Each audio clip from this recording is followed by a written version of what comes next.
No era una mentira cualquiera. Era mi vida entera convertida en otra voz. No pasa nada, me dijo. Y siguió mintiendo hasta que escuchó su propia voz. Yo, Renata, de 36 años, nunca imaginé que una grabación pudiera desarmarme y, al mismo tiempo, ser la herramienta con la que me reconstruiría. Vivíamos juntos en un departamento que yo había cuidado como si fuera un hijo. Manuel llegaba tarde, tenía excusas pequeñas y una sonrisa ensayada. Yo notaba el perfume distinto, los mensajes que desaparecían cuando yo entraba a la cocina, las caricias que terminaban convertidas en rutinarias mandadas a hacer. Estás imaginando cosas, me decía. Trabajo mucho, Renata, ¿por qué conviertes todo en un drama? Fue fácil creerlo al principio, yo, la que revisa hasta 2 veces y dejó la estufa encendida, él, el pragmático que ponía la cuenta de luz al día sin drama. Pero las pequeñas inconsistencias se fueron acumulando como polvo fino. La noche que encontré el audio fue una noche cualquiera. Él había salido a cenar con un amigo y yo me quedé en el departamento porque a la mañana siguiente tenía que presentar un proyecto importante. Me volví a la almohada y, sin saber por qué, abrí la nube compartida donde él guardaba fotos desde hacía años. Buscaba una imagen que necesitaba para un recuerdo, nada más, y allí, enterrado entre PDFs y capturas, vi un archivo con un nombre que no existía, una nota de voz. No era algo que Manuel archivara, él no guardaba notas. Guardaba facturas y presentaciones. El archivo brilló como una gota de aceite. No sé qué me empujó a abrirlo. Tal vez la curiosidad o esa mezcla de miedo y esperanza que uno siente antes de confirmar una sospecha. Lo reproducí con el celular pegado al pecho. Al principio pensé que era una llamada cualquiera, luego la voz fue familiar y el aire en la habitación se volvió pesado. Era la voz de Manuel, clara, amable, decía, relájate, Violeta. Lo arreglo yo, no te preocupes. Con ella ya hablé, todo está bajo control. Había un rastro de intimidad en la entonación que me atravesó. Esta noche nos vemos. Yo te digo la hora después. No hubo remordimiento ni duda, había un plan. Un olor a traición que conocía ahora su nombre. Guardé el teléfono con manos que no me parecían. Fui a la cocina y vomité sin ruido. Después llamé a Victoria. ¿Qué pasó?, preguntó ella, con esa voz de amiga que no hace juicios. Victoria había sido mi amiga desde la universidad, la única a quien siempre le escondí mis dudas apenas un poco antes de que me contuvieran. Encontré una nota de voz en la nube, dije y no pude decir más. Le pasé lo esencial sin reproducir el archivo, la voz, el nombre Violeta, la promesa. Ven, ordené, aunque no era justo ordenarle nada a nadie. Victoria llegó en menos de lo que tardé en pensar una excusa. Muéstrame, pidió. Se sentó en el sofá, puso los audífonos y escuchó.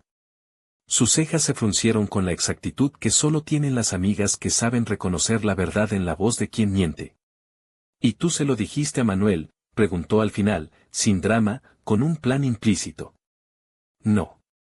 Le voy a preguntar. Pero quizá me diga que es falso, dije. Y sentí en la garganta la palabra gaslit como si hubiera perdido la habilidad de enunciarla en castellano. A la mañana siguiente, mientras Manuel tomaba café con la calma de quien no lleva el peso del secreto, le enseñé el archivo. Él se tensó un segundo, lo habitual, y después soltó una risa corta. Eso lo sacaste de contexto, dijo. Fue un audio viejo. Estaba practicando para una obra, para un proyecto. ¿De verdad crees que voy a practicar diciendo, relájate, Violeta? Le corté. Una obra con una mujer que no conozco y que le dices, te digo la hora después. Renata, por favor. Estás exagerando. ¿Buscaste ahí, en mi correo, estuviste? Me lanzó las preguntas como quien lanza una cortina para tapar algo. ¿Estuviste? No era una pregunta, era una acusación. ¿Es eso lo que piensas que soy, una detective? Se mostró dolido y cambió a la táctica conocida, convertirme en la psicópata de la relación. Siempre buscas problemas donde no hay. ¿Qué quieres? ¿Que te diga que no fue mi voz? ¿Qué quieres? ¿Que me declare culpable sin pruebas? Había un truco en su voz que me dejó helada, no importaba cuánta evidencia tuviera. Su manera era volver las dudas contra mí. Me dijo cosas que sabía que me herirían y lo hizo con la calma de quien domina el guión de la discusión. Me hizo sentir culpable por haber mirado su nube. Salí de la cocina porque sentí que si me quedaba, la escena, como un acto teatral, me convencería. Llamé a Gael, mi hermano. Él fue el que me ayudó a poner respuesta en mis manos. Gael no era mi tipo de amigo apocado. Era de esos que no se andan por las ramas, que confrontan primero y preguntan después. Lo verías entrar en una escena y no dudaría en romper esa calma hipócrita. Voy a grabar la conversación la próxima vez, le dije a Victoria y Gael, que estaban conmigo en una cafetería, mirando la ciudad como si fuera una consola donde podíamos detener el tiempo. No quiero que me gaslighteen más. Tenemos que ser inteligentes, dijo Gael. Si le das una trampa, se retira. Si lo acusas de frente, te hace sentir culpable. Necesitamos que se pelee consigo mismo. Esa tarde armamos un plan que prefiero pensar como una coreografía pequeña, sin violencia pero con intención. No queríamos humillar en la mesa de un restaurante, queríamos que la verdad fuera inapelable. Y la verdad era la voz. A la semana siguiente, Manuel volvió a tensarse. Victoria había conseguido una copia del audio original, lo trajo en un USB, además, en la nube había otras piezas menores, conversaciones con alguien guardadas en borradores. Tickets de viajes que no aparecían en los extractos que Manuel me mostraba. No suficientes para acabar con todo, pero sí lo bastante para empujar al menos hacia la luz. Lo invité a una cena donde apenas lo miré. Había más gente, Marion, la amiga de trabajo de Victoria, Gael, siempre dispuesto, y dos vecinos que casi no conocíamos. Pocas personas, pero las necesarias para que la escena tuviera público sin sensacionalismo. Le dije que quería celebrar un proyecto, que merecíamos una noche juntos. Él, orgulloso de la idea, aceptó. Esa noche, me sostuve en la tranquilidad como quien guarda un arma bajo la mesa.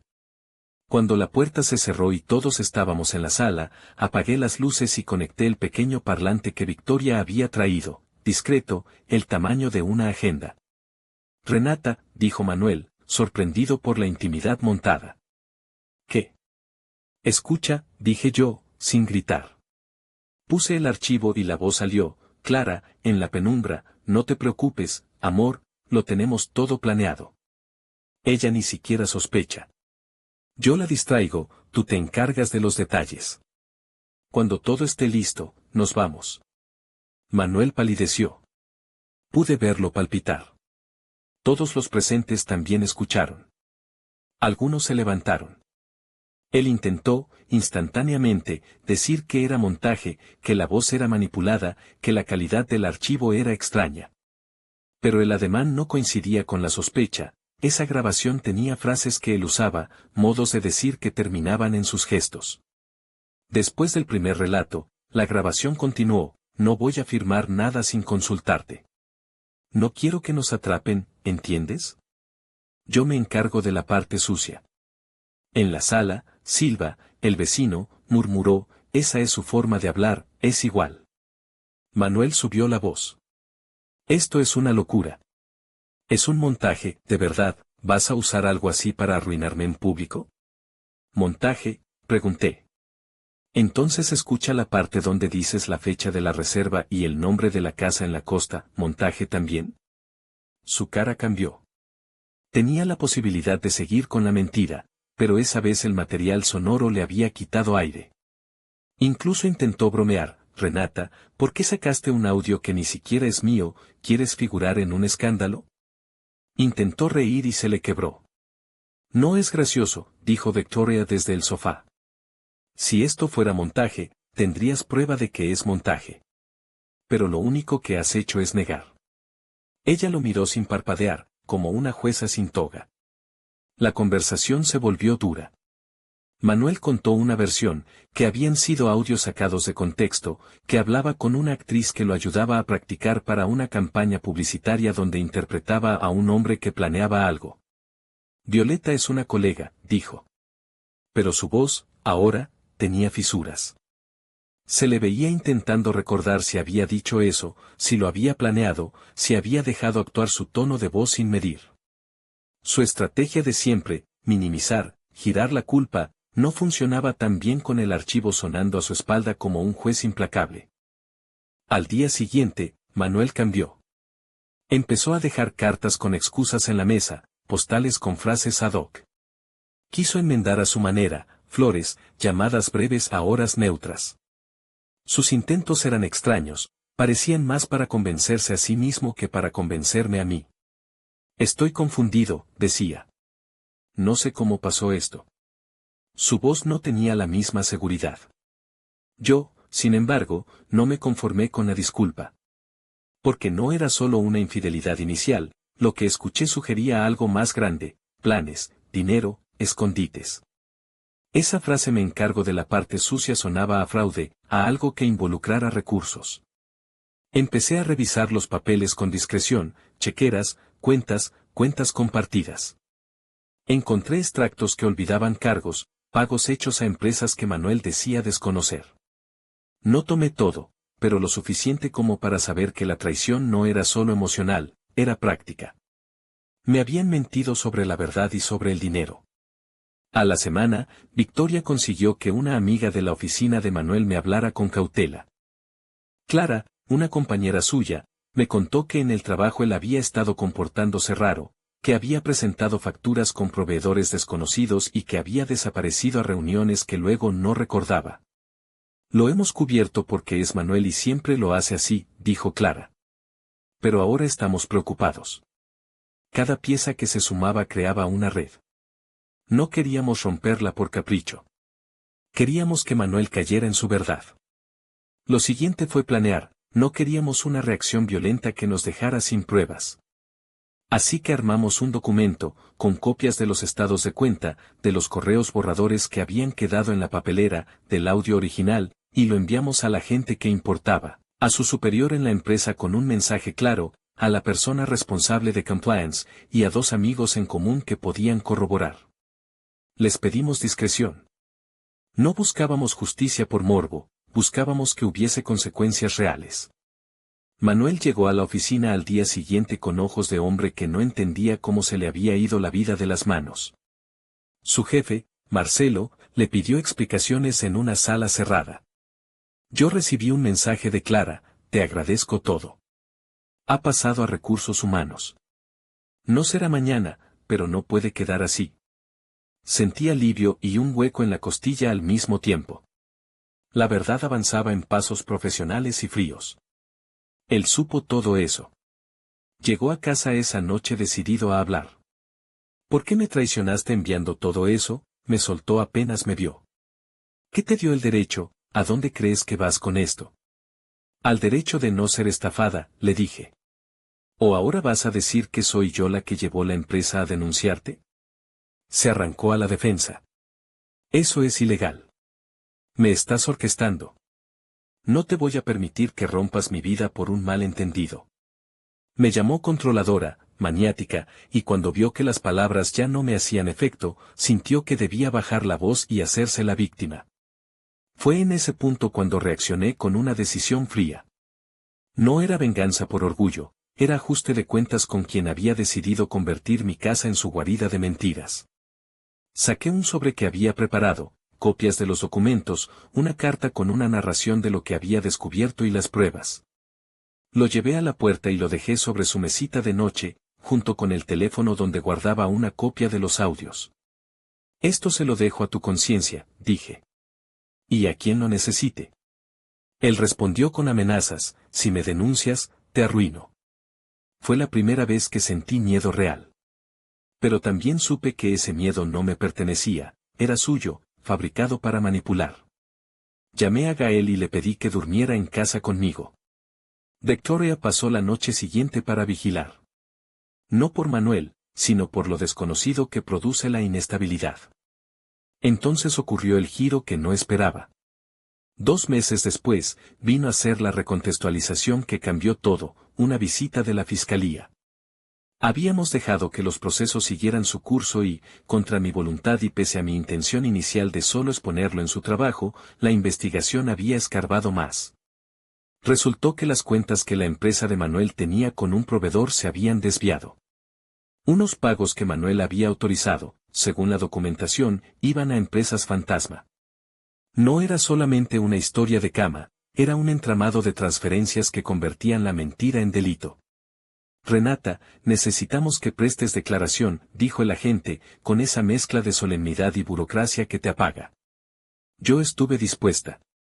Había sido humillada, sí, pero también había sido sacada de la vida por un plan que incluía a otros. La grabación que yo había guardado, junto a otros documentos que aparecieron, fue clave. Aún así hubo quien quiso pintarme como la vengadora celosa, pero la fiscalía trabajó con hechos, no con emociones. Mientras todo eso se cocinaba, Manuel perdió su trabajo. La empresa, en la necesidad de proteger su reputación, optó por separarlo preventivamente mientras se esclarecía todo. Perdió la confianza de sus colegas. No fue una caída melodramática, fue la erosión silenciosa que sucede cuando la chantaje y la mentira se convierten en un perfil público. Él se encontró sin redes. Y lo peor, para él, sin la capacidad de sostener su narrativa. La grabación continuó siendo prueba en el expediente. Escuchar su voz en la cinta, diciéndose a sí mismo que lo tenía todo planeado, era una losa más pesada que cualquier disculpa. Su estrategia, al principio, había sido convertirme en la acusadora irracional. Ahora, al quedar solo, trató de negociar conmigo. Vamos a hablar, suplicó una noche en la puerta, con ojos hinchados de noche sin dormir. De eso salió todo, por favor, no quiero que esto sea el fin. Yo lo escuché como quien escucha un animal herido que busca cobijo en quien le dio la mano. No le di la mano. Mi venganza no fue pública en redes ni destructiva. Fue administrativa y metódica, le devolví lo que él había construido con excusas. Hice lo que pude para rescatar lo mío, le pedí al banco que cerrara las cuentas compartidas, cancelé las tarjetas conjuntas, retiré documentos que estaban a su nombre y que lo vinculaban a mí. Reorganicé los papeles de la casa, firmé los contratos de una manera que me protegiera. No fue un acto de furia, fue una medida precisa. Quería que, si alguna vez sintiera que era fácil romper a alguien, supiera que también hay redes que detienen. En lo personal me aseguré de una venganza emocional que no alimentara la crueldad, conté la verdad a quien debía conocerla, una a una, con cuidado, y dejé que fueran las personas las que juzgaran. No hice decoraciones de dolor en las redes, no colgué audios en altavoz. Evité la humillación pública porque no quería convertirme en aquello que él había sido. Dejé que las consecuencias legales y laborales hicieran su trabajo. Hubo un punto, sin embargo, donde la venganza necesitó un cierre simbólico. A la comunidad de amigos, en una cena informal meses después, tomé la palabra. No para leer la grabación ni para exhibir. Solo dije, me equivoqué en confiar en alguien que no me dijo la verdad. Aprendí a cuidar mis papeles y mi vida. Quien tenga dudas, puede acercarse. No hice más. Dejé que la conversación siguiera su curso. Fue un acto de recuperación, hablar sin exhibir.